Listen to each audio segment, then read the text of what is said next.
Bonjour à tous et bienvenue dans cet épisode 5 du Cinéco, et vraiment l'épisode 5, parce que petite bourde dans le prochain épisode, mais vous le saurez du coup avant de lancer l'épisode 6. Et aujourd'hui du coup je retrouve Rodolphe Yvenou, déjà venu, Bonjour. donc je vais pas te demander de te présenter. D'accord. Mais et du coup c'est toi qui m'as proposé cet épisode, Oui. parce que sinon je l'aurais pas fait. Pas parce que je n'aime pas les films, mais c'est vrai que... Ce serait pas venu directement en tête. Ouais, voilà. Et j'en profite du coup également pour dire que si vous écoutez ce podcast, n'hésitez pas à envoyer un petit message Insta si vous avez une idée d'un écho pour venir participer. Oh là là. Et oui.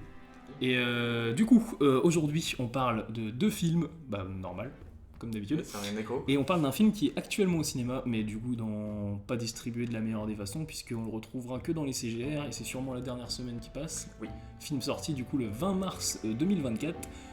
Vampire humaniste cherche suicidaire consentant. En vrai, c'est un titre pour le coup qui peut donner envie d'aller voir le film. En plus, franchement, tu te poses pas la question de quoi parle le film, quoi. Oui, et du coup, je vais te laisser le résumer. Du coup, on va suivre une adolescente vampire qui a un problème. En fait, elle a trop de compassion pour les êtres humains et du coup, elle n'arrive pas à tuer. Sauf que le problème, c'est que sa famille en a marre de la nourrir et que ce soit un peu une Tanguy, comme diraient les bons Français, qui reste à la maison. Du coup, il l'envoie vivre chez sa cousine pour qu'elle puisse chasser elle-même. Et elle va rencontrer un jeune homme qui se fait harceler, brutaliser par tout le monde et qui a qu'une seule envie, c'est de se suicider. Et justement, leurs parcours vont se croiser et on va suivre un peu cette dernière nuit de cet homme et du coup de cette vampire où elle va tenter de réaliser ses derniers rêves avant de le sucer, littéralement. C'est vrai. Et on va parler d'abord vite fait du film. Toi, tu l'as beaucoup plus aimé que moi, je pense. Ouais. Moi, je l'ai bien aimé, mais c'est vrai que j'aurais pas fait un épisode dessus. Mais vas-y, donne-moi du coup tes arguments. En fait, moi, le truc, c'est que déjà, je l'attendais. Donc ça joue, je pense. Vu le titre, En je pense que dès que t'entends le titre, de toute façon, t'attends un peu le film, tu vois. Même il était en hors compétition à Gérardmer. Ouais, c'est bien un film qui sort de Gérardmer, de toute façon. Et du coup, je l'attendais. Et puis bon, je savais que c'était une comédie horrifique et tout. Donc je mets beaucoup plus de nuances qu'avant déjà sur les comédies horrifiques parce que plus ça avance, moins je les trouve vraiment qualitatives. Parce que c'est devenu, j'ai l'impression, une excuse pour les gens qui savent pas trop faire des films d'horreur. Alors du coup, ils mettent de la comédie dedans. L'aspect comique est beaucoup plus édulcoré dans Vampire Humaniste. Mais justement, c'est l'aspect comique est plus sur le concept que sur dans le film. Des moments de situation. Ouais. C'est plus de l'humour de situation, plus que des blagues ou ce genre de trucs. Ouais. Et le truc, c'est que moi, pendant tout le film, j'étais trop bien et vraiment, j'aimais beaucoup les personnages et au niveau du jeu des deux acteurs principaux. L'acteur du mec, il joue pas du tout en fait. Enfin, il joue, mais dans un sous-jeu, mais qui est vraiment. Mais c'est le mec qui a envie de crever, quoi. Oui, mais c'est trop drôle. Et justement, mais je sais pas pourquoi. D'habitude, les gens, quand ils ont des films cocons, c'est vraiment des super comédies et tout. Et là, c'est un truc quand même un peu dark. Et je trouve qu'il y a plein de niveaux de lecture qui sont intéressants. Et moi, j'étais vraiment à fond dans le film. Et puis, vraiment, j'avais l'impression qu'il me manquait un petit plaid, tu vois. Et pour moi, ce sera vraiment un gros film cocon que je pourrais voir plusieurs fois quand il sortira en DVD. C'est Sacha, le nom de la vampire. Sacha. Joué par Sarah, mon petit. Ok, mais c'est peut-être pour ça que je buguais, parce que dans ma tête c'était en mode Sarah, mais non, ça c'est le nom de l'actrice. Mais du coup, ouais, pour moi c'était ça, en fait c'était le côté cocon, et puis je trouve que tous les personnages sont plutôt cool, enfin, même s'il y en a certains tu crois qu'ils vont devenir très vite des caricatures, ça reste intéressant, il y a juste le bully principal qui est une caricature, mais en soi, lui c'est vraiment une fonction qu'il a. Ouais, mais il a même pu, en vrai tu le sens qu'à un moment de toute façon, le truc c'est que cette expérience de vouloir se suicider, et de vouloir du coup au final l'autre qui cherche un suicidaire, parfait, tu vois, la combinaison marche très bien, mais tu te rends compte qu'il y a un moment où elle veut chasser et puis elle veut même plus chasser à un moment, et le mec ne veut plus se suicider à un moment. Oui. Donc c'est vrai que ça va faire une sorte de rédemption aussi pour les deux personnages. Et puis je trouve la fin elle est super cool. Ouais. Littéralement, mais le moment d'ailleurs où elle le saigne, c'est une scène de cul en fait, hein, vraiment. Ah mais tout le long, je me disais putain, mais pour autant, tu vois, il n'y a pas non plus de vraiment développement de... Enfin, dans la métaphore, c'est très relation sexuelle, mais pour autant, je trouve que en eux deux, ça fait plus, pour moi, forte amitié que vraiment relation amoureuse. Parce qu'en soi, il n'y a pas de... À part cette scène-là, il n'y a pas de contact physique fort ou toujours de trucs comme ça. Mais après, c'est peut-être juste que moi, j'en ai marre de voir que dès qu'il y a un garçon et une fille dans un film, ils veulent les mettre ensemble à tout prix. Ouais, mais justement, je pense qu'il y en a beaucoup. Mais là, pour le coup, c'est une réalisatrice qui fait le film, ouais. Ariane Louis XVI. Oui. Pourquoi elle s'appelle Louis XVI d'ailleurs Enfin, Ariane Louis XVI, du coup, mais je pense que c'est. On en reparlera du coup avec l'écho. Parce que je pense qu'on va revenir assez vite à l'écho. Mais oui, je pense que c'est des meufs aussi qui en ont marre de voir ça. Et du coup, qui veulent faire un peu une alternative à cette romance-là, quoi. Parce que, bon, là, la romance, enfin, pour moi, je la vois, la romance, mais c'est sûr qu'elle est très métaphore. Ouais. Enfin, mais le moment, le moment où elle se jette dessus sur le lit, enfin, c'est violent, là. Ça serait, tu te dis, t'aurais pris ça avec un réalisateur normal, dans un film, on va dire, drame amoureux, bon, bah, ça aurait été juste une scène de cul vénère, quoi. Ouais, voilà. Ça aurait été Tout sauf toi. Ouais. Je dis ça, j'ai pas vu le film. J'ai juste eu des retours. C'est quoi Tout sauf toi? C'est le film avec Sydney Sweeney, la comédie romantique avec Sydney Sweeney. Ah, c'est pas Immaculée? Non. Elle a plusieurs films en salle, elle. Bah, en fait, là, il y a 2 semaines, Sydney Sweeney, elle était à l'affiche de 3 films. Immaculée, Tout sauf toi et Madame Web.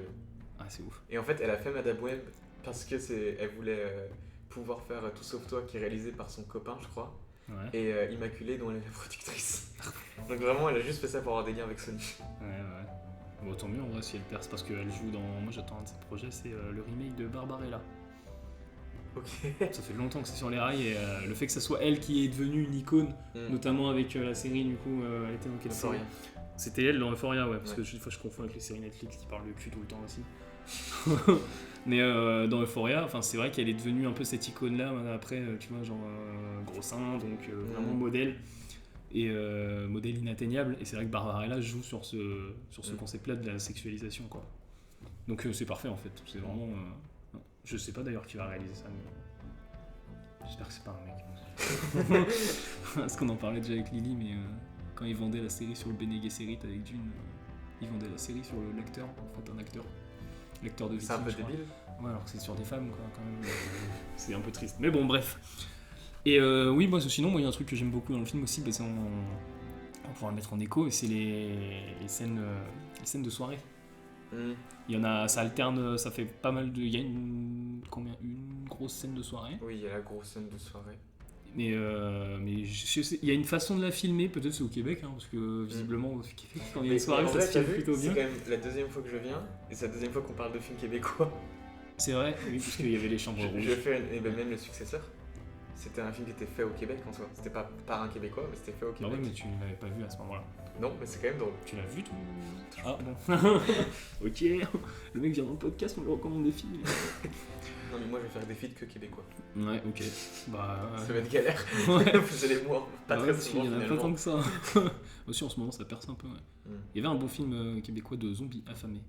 J'ai plus le nom du réel. Toujours pas vu affamé. Bah, c'est pas mal. Moi, le seul film de zombies que j'ai vu québécois, c'est Kung Fu Zombie. C'est pas très bien. Mais oui, non, il y a une belle photo dans le film aussi. Oui. Une belle lumière, on va pas moi, c'est ça qui est cool, c'est doux. Et même, il y a la scène du vinyle. Tu sais, où ils sont. Elle dit, il lui demande qu'est-ce que toi t'écouterais si c'était le dernier jour. Elle cherche, elle met le vinyle, et là, il y a un long plan fixe où tu sens qu'il y a un petit peu de gêne, mais toi, ça te gêne pas. Et puis derrière, t'as les lumières de la chambre qui changent en fond. Ouais. Et ça fait très genre. Je sais pas. Là, je fais un mouvement de la main parce que vous voyez pas, mais. Très je sais pas exprimer. Mais je sais pas. C'est doux. Vraiment, moi, c'était ça qui sortait. C'est un film qui est doux.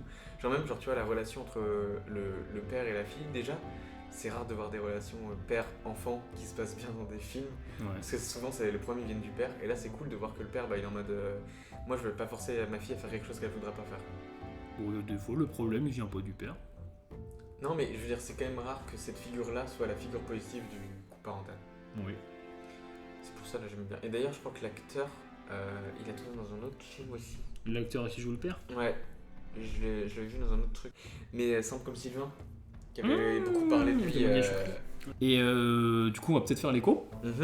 Puisque, du coup, en écho, tu as choisi. Parce que moi, j'aurais pas mis. C'est vrai que j'ai fait le giga forcing en plus. Bon, c'est pas grave, parce que en soi, je l'aurais pas fait sinon l'épisode. Donc, mais du coup, tu as choisi Falcon Lake de Charlotte Lebon, sorti le 9 septembre. 9 décembre 7 décembre 7 décembre 2022, donc encore un film de 2022. Parce que dans l'épisode 6, ça sera aussi un film de 2022, l'écho. Et aussi un autre film qui était à Cannes, oui. Comme dans l'épisode 6. C'est vrai. Je vois dans le futur. Ouais, bah il y a beaucoup de Cannes aussi qui vient assez souvent. On en reparlera dans l'épisode 6. Parce qu'il y a aussi un film de Cannes. Même 2.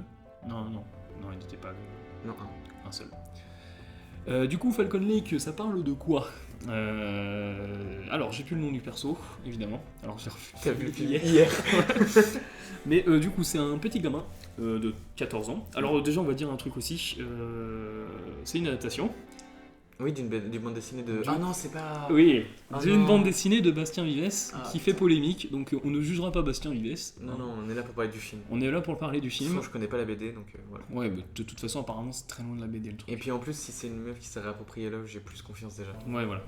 Et c'est le premier film, je crois, de Charlotte Lebon. Oui. Ouais, pour un premier film, ça défonce quand même. Putain, c'était bien. Et du coup, ça parle de quoi? C'est donc, j'ai plus son nom, mais c'est un gamin du coup de 14 ans qui vient avec sa famille en vacances au Québec. Et qui reste, je sais pas, il reste l'été, je crois. Enfin, Ouais. Et du coup, il va rencontrer là-bas.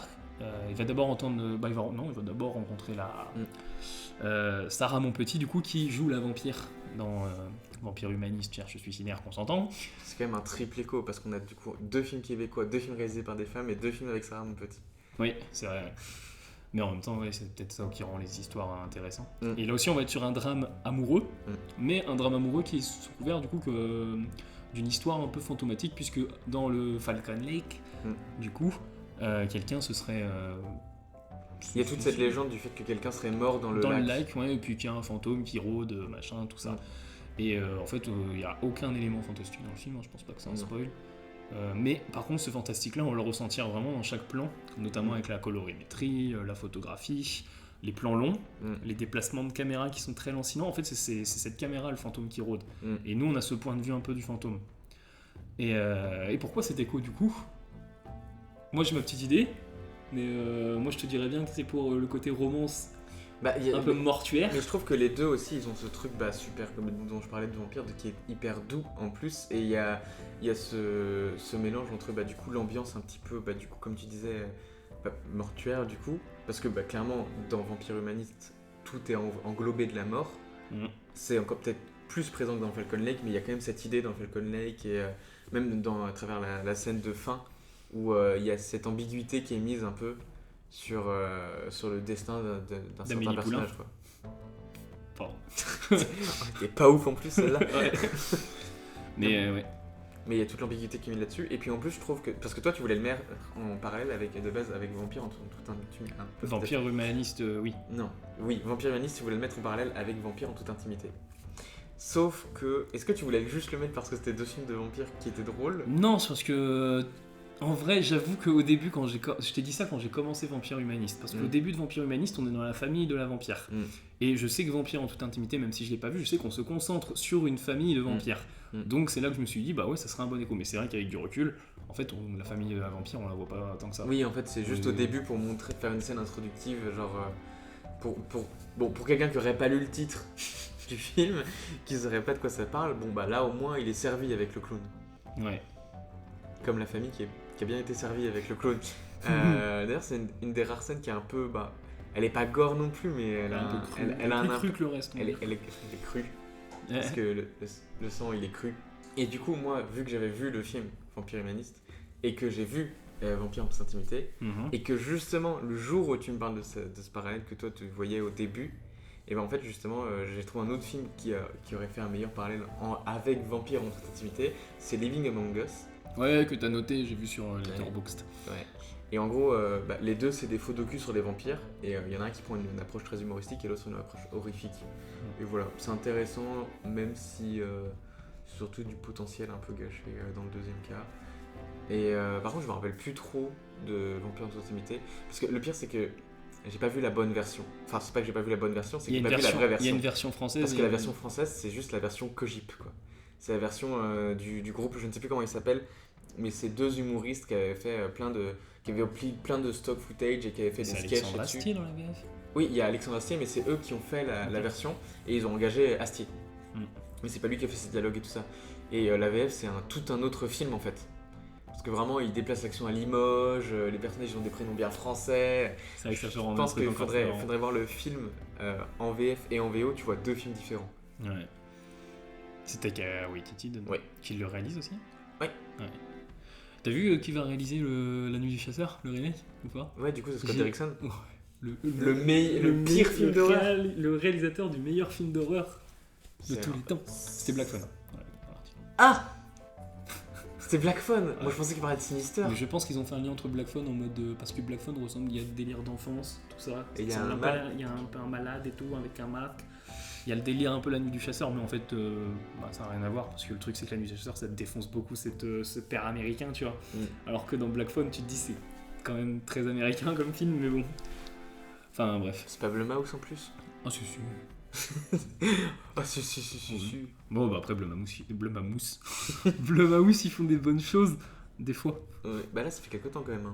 Qui font des mauvaises choses? Bah ça fait quelques temps qu'on n'a pas vu un bon truc sur de Blumhouse. Si on enlève ce que moi j'ai bien aimé mais qui est objectivement pas bon. Ouais. Donc l'écho, bon, il y a déjà il y a plus qu'un triple écho, parce qu'il y a l'écho du coup québécois. L'écho, il y a d'un regard féminin sur ce qui se passe. Oui. Ce qui donne quand même l'actrice principale. Oui, l'actrice principale. Et moi je voudrais revenir sur ce regard féminin parce que ça fait que la romance au final est très compliquée et différente. Genre d'une romance on va dire ordinaire, on en parlait tout à l'heure, mais dans Vampire consanguin en toute humanité. Putain, ça changerait bien le film ça. Il y a dans Vampire humaniste cherche consentant suicidaire. Ça peut te rassurer, tout le monde l'appelle Vampire humaniste le film. Ouais, on va dire Vampire humaniste. Dans Vampire humaniste, il y a cette complication, on va dire, déjà de ne pas avoir de relation. Ouais. Enfin, de voir. Il y a l'évidence devant eux, ils se complètent tous les deux, mais ça va jamais parler d'amour, quoi. Non. Et pour le coup, c'est parce qu'il faut qu'ils règlent déjà leurs problématiques à eux avant d'être ensemble. Dans Falcon Lake, un peu la même chose. Oui. Parce qu'il y a ce délire-là de. Bon, le gamin, lui, on pense vraiment pour Sarah Monpetit, mais qui est beaucoup plus âgé, qui côtoie des mecs un peu plus expérimentés. Un peu plus con aussi. Un peu plus con. Dans mon souvenir. Mais il est tout aussi con. Enfin, quoique, ça se joue sur un. Ça, j'avais pas. Tu vois, la première fois que j'ai vu le film en salle dans Falcon Lake, j'ai pris ça pour un truc un peu con. Mais en fait, non, c'est un quiproquo, mais à un moment où le mec parle anglais et pas le lui. Et l'anglais lui fait tu l'as baisé. Et il répond pas en fait, le gamin. Et genre en mode. Il a un regard quand même en mode. Oui, non. Et après, il y a toute la rumeur du coup qui se fait. Mais en fait, je me dis, c'est vrai que cette scène-là, on peut l'avoir de deux façons. On peut l'avoir en mode. Il a compris et il fait le mec. Ouais, ou alors il a pas compris la phrase en fait. Attends, c'est possible. Ouais. Et mais oui, il y a ce délire-là que la romance est très compliquée et Sarah Monpetit même ne sait pas ce qu'elle veut dans Falcon Lake. Enfin, il y a tout ce recul-là de l'histoire du fantôme et du fait qu'ils semblent pas vivre en fait. T'as un côté très fantomatique dans les personnages. Et puis c'est vrai que même encore dans Vampire humaniste, elle sait pas non plus ce qu'elle veut parce que d'un côté elle veut être indépendante et tout parce que je pense qu'il y a aussi ce truc de la famille où elle n'a pas trop non plus envie d'être contre sa famille, mais en même temps elle a tellement de compassion pour les humains qu'elle a pas envie de passer à l'acte. Bah oui. Et vraiment là encore une fois, genre niveau de la métaphore des relations, ça peut vraiment être le pressoir de mets-toi en couple quoi. Au moment, on en a marre de t'avoir chez nous. Et même à la toute fin, à sa cousine qui lui dit en tout cas je vais pas t'héberger avec ton copain hein. Ça peut dire beaucoup hein. Mais parce qu'il y a un truc en fait, ce qui est bien c'est que justement, et je pense qu'il y a peut-être que des femmes qui peuvent apporter ce regard là.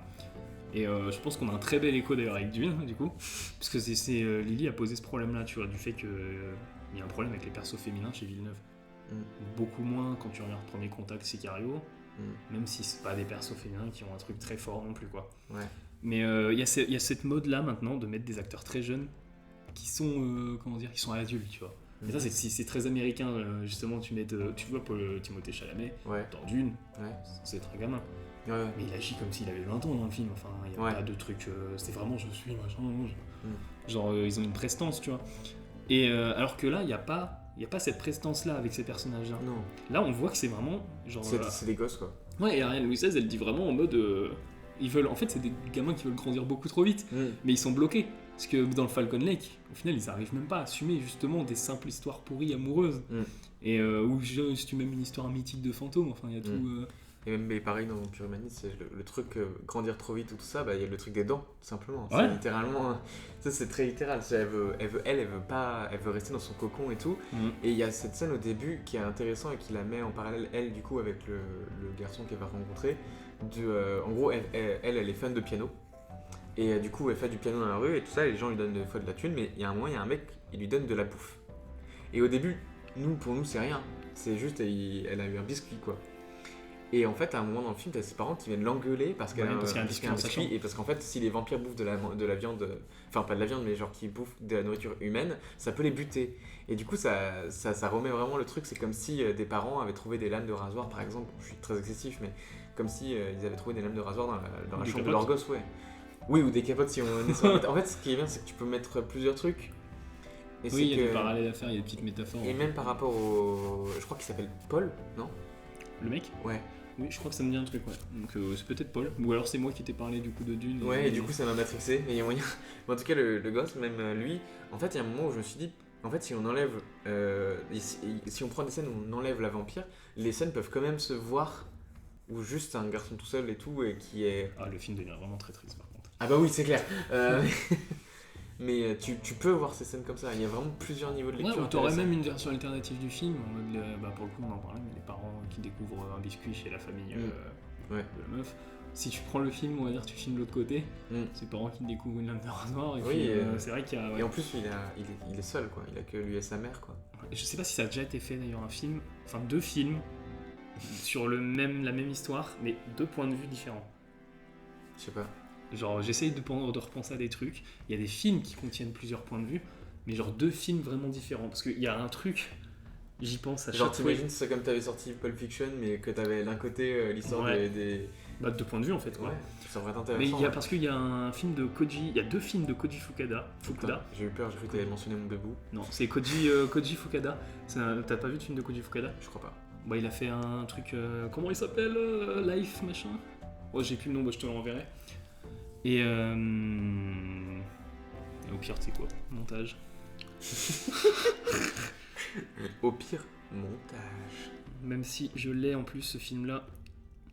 Love Life. Du coup, il y a 2 films de Koji Fukuda, qui est un réal du coup qui est très prolifique. Le mec quand même tourne beaucoup. Au point qu'il y a 2 films qui sont sortis en même temps, la même semaine de lui.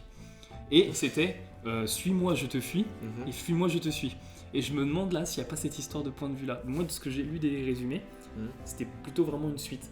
Et, mais par contre, là, en tout cas, moi ça m'a attisé ma curiosité ce truc-là parce que le Suis-moi, je te fuis et Fuis-moi, je te suis, c'est 2 points de vue différents au final. Ouais, en soi. Et je me demande, du coup, il faudrait que je regarde, mais je me demande si c'est pas. Il a fait Le Soupir des Vagues aussi, qui lui était un peu plus. Mais ouais, il produit ce mec. Et il fait des beaux traits japonais. Hein. Oui, bah ouais. S'ils font pas au moins 2 films par an, c'est qu'ils sont malades. Mais il a fait, du coup, je recommande à voir Love Life, qui est magnifique. Ok. Et à voir Suis-moi, je te fuis, Fuis-moi, je te suis. Parce que tu sais qu'en plus j'ai eu un bug, quand j'ai vu ça à la revoir, je me suis dit, mais pourquoi ils ont mis 2 fois le même film ? C'est vraiment la même affiche. Et ils sont un peu bébêtes, hein. Mais non. Et oui, bah ça serait intéressant, on voit d'autres points de vue. Mais voilà. Je sais pas si t'as d'autres choses à dire. Peut-être t'as un autre écho. Peut-être tu veux faire résonner les films différemment. Mais je sais que moi, genre vraiment, c'est un peu. Comment dire ? Bah déjà, il y avait la double impression de tendresse dans les 2. C'est vrai que je ressens plus le côté feel good dans Vampire Humaniste. Ouais, non, en fait, c'est différent. En fait, le truc, c'est que oui, non, je voulais parler de ça. On est sur 2 facettes d'une même pièce, en fait, avec les 2. T'as une facette beaucoup plus sombre esthétiquement, mais beaucoup plus feel good narrativement. Ouais. Et l'autre, par contre, esthétiquement est très feel good, c'est très moins clair, narrativement. C'est très beau et tout ça. Et... Enfin, Vampire Humaniste, c'est aussi très beau, mais là, c'est vraiment très lumineux. T'as l'impression qu'elles ont vraiment fait les 2 films en même temps. Et t'en as une qui elles se sont disputées, Sarah mon petite. Ça, ouais. Le jour tu viens avec moi, la nuit tu viens avec moi. Mais t'en as une, t'as Ariane Louis XVI qui est partie dans le truc un peu plus sombre. C'est Sasuke. Et puis t'as Charlotte Lebon, t'es Naruto. Sauf qu'en fait, dans ton cœur t'es Sasuke, et Ariane dans ton cœur t'es Naruto. Mais oui, il y a un truc, il y a 2 facettes d'une même pièce avec ces films. Mais c'est vrai que même la fin de Falcon Lake, elle est beaucoup plus, elle sonne plus mélancolique que la fin complètement feel good et qui est franchement. Le pire c'est qu'il y a aussi cette réflexion là que j'ai trouvé intéressante, que je sais plus si on la retrouve vraiment dans Falcon Lake, mais cette idée de la mort et tout, que genre tuer, genre même les méchants méritent pas vraiment de mourir, parce que quand ça arrive dans Vampire Humaniste, c'est un regret total. Ouais. Et puis même quand il y a la problématique de là on peut pas rester dans cette ville, qu'est-ce qu'on fait ? À aucun moment les gens se disent on va tuer des méchants. Ouais. Le but c'est de tuer des gens qui ont envie ou même besoin de mourir, de prendre en compte les gens d'abord plutôt que de punir des gens. C'est vrai. Et je trouve que c'était un point de vue qui était assez intéressant avec la mort. Et je sais que dans Falcon Lake, c'est moins... Enfin déjà, la mort, c'est moins frontal. Genre, on parle pas aussi premier degré, quoi. Non, bah t'as des réflexions un peu des personnages en mode... Puis de toute façon, il y a une scène de noyade aussi. Oui. Dans Falcon Lake. Oui. C'est un peu la mort de l'enfance. Il y avait cette théorie-là sympa, que en fait les personnages étaient morts et tout. Et en fait non, il y a la scène du foot où le père joue avec son fils. Parce qu'en fait le personnage a très peu de connexion à part avec Sarah mon petit dans le film. C'est vrai. Mais en fait non, il joue un robot de foot. Mais c'est vrai quand même, moi je sais que ça m'avait fait bugger à l'époque, c'est que vraiment à la toute fin du film, il reparle de cette personne qui serait morte dans le lac. Et il y a le plan du coup où la voiture s'en va sans lui. Oui, ouais. Et ça m'a fait douter. Hein. Et ça me fait toujours douter. Et je sais que des fois, enfin même là tout à l'heure quand je voulais revoir la date de sortie de Falcon Lake, quand tu tapes le film sur Google, il y a vraiment marqué fin, explication, tu vois. Donc les gens s'interrogent vraiment dessus. Ça c'est les films de Christopher Nolan, il y a toujours ça, il y a toujours fin, explication, mais qu'est-ce qui se passe? Alors que t'imagines si ça pour non mais ouais, mais je pense Oppenheimer, fin, explication. En vrai, je pense quelle est cette histoire de bombe? Je pense que Charlotte Lebon, tu vois, le truc c'est que c'est pas narratif cette fin. Enfin, elle est pas ancrée dans la narration, c'est plus Charlotte Lebon peut-être qui dit. C'est une vision en fait, peut-être que c'est un souvenir tout ce film-là d'un personnage qui est mort plus tard, tu vois, mais d'un souvenir d'un été qui s'ancre justement dans. Enfin, tu dis c'est un souvenir de fantôme en fait quoi. Ouais, et puis comme tu disais, vu que la caméra elle a un peu ce regard fantomatique, ça peut être carrément quelqu'un qui regarde dans son passé quoi. Bah oui. Ouais, pour moi c'est plus à prendre de ce côté-là parce que après les théories. Faire une théorie en mode le gamin en fait il est mort. Oui, ça pas très constructif. Surtout que pour ce genre de film ça n'a pas d'intérêt. Oui bah oui, t'auras pas, de toute façon t'auras pas qu'est-ce que tu veux expliquer après quoi. Enfin... Ça change pas grand chose qu'il soit mort ou qu'il soit pas mort quoi. Mais ouais, il y a moins d'interprétation à faire par contre dans Vampire. Ah oui, non, c'est beaucoup moins ouvert comme film. Le film il est clair sur ce qu'il veut dire et tout. Ouais. Après c'est pour ça que je pense qu'un film, pour moi un film Cocon c'est un film où t'en sors pas en te posant 10 milliards de questions et tout. Bah Falcon Lake pour le coup tu te poses beaucoup de questions. Hein. Oui, justement, pour moi, Vampire Humaniste, il est plus Cocon. Ouais. Et pour moi, il y a une différence entre Feel Good et Cocon, tu vois. Cocon, c'est le film que tu peux revoir. Mais après, c'est bizarre parce que ma définition du Cocon, parce qu'à un moment, il y a une semaine où je m'étais maté Hot Fuzz 7x8, tu vois. Genre, un jour par semaine, Hot Fuzz. C'était un Cocon. Pourtant, c'est pas du tout le même film que Vampire Humaniste. Oui, mais c'est un film où c'est un film où je me sens bien à la fin, tu vois. Bah, il y a aussi cette histoire d'amour dans Hot Fuzz, quoi. C'est pas le même type, mais. Ça me dérangerait pas de remater Falcon Lake. Ah moi non plus je pense, mais peut-être pas autant que je pourrais remater ça c'est question de goût. Oui. Et du coup, merci Rodolphe. Merci d'avoir proposé cet épisode. Merci à toi d'avoir accepté mon gros forcing. Non, on fait un épisode sur Vampire Humaniste, Annie. Je savais quoi le mettre en avant. Le travail était tout fait. Mais oui, du coup on se retrouve bientôt pour l'épisode 6 qui aura une qualité audio dégueulasse, du coup je m'en excuse. Je le redirai dans le prochain épisode du coup en intro. Mais épisode passionnant, c'est l'une des meilleures conversations que j'ai eues pour l'instant. Ah ouais? Ouais, désolé de vexer mes autres invités. Je suis pas vexé, moi je suis là pour le chill. C'est surtout le choix des deux films qui est très pertinent. Et voilà, donc épisode 6 à écouter absolument, même si le son est immonde. Même si en vrai ça va. C'est audible. En vrai ça passe. Pour avoir testé. Ça passe, franchement ça passe. Donc voilà, ça se reproduira plus, normalement, j'espère. Et je vous dis du coup à la prochaine pour l'épisode 6. Et une prochaine fois. Salut!